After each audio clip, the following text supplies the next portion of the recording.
আপনারা দেখছেন mkTelevision.net। গাইবান্ধার কুন্দেরপাড়া গণ উন্নয়ন একাডেমি স্কুলটি আগুনে পুড়িয়ে দেওয়ার ঘটনায় আটককৃত রঞ্জু মিয়াকে 3 দিনের রিমান্ড মঞ্জুর করেছেন আদালত। মঙ্গলবার সকালে পুলিশ তাকে আদালতে হাজির করে। এ ঘটনার প্রেক্ষিতে পুলিশ 7 দিনের রিমান্ড আবেদন করলে আদালত 3 দিনের রিমান্ড মঞ্জুর করেন। বেসরকারি উন্নয়ন সংস্থা গণ উন্নয়ন কেন্দ্রের ব্যবস্থাপনায় স্থাপিত স্বনামধন্য ব্রহ্মপুত্র চরের একমাত্র মাধ্যমিক বিদ্যালয়টি গত বৃহস্পতিবার মধ্যরাতে অজ্ঞাত দুষ্কৃতিকারীরা আগুন দিয়ে পুড়িয়ে দেয়। এ ঘটনায় রবিবার প্রধান সন্দেহভাজন পরিকল্পনাকারী হিসেবে ওই চরের মুজিবুর রহমানের পুত্র রঞ্জু মিয়াকে আটক করে পুলিশ।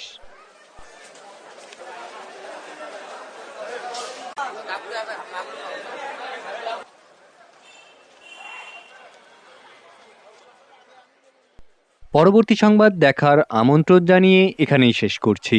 নিপুণ সাহা, mkTelevision.net।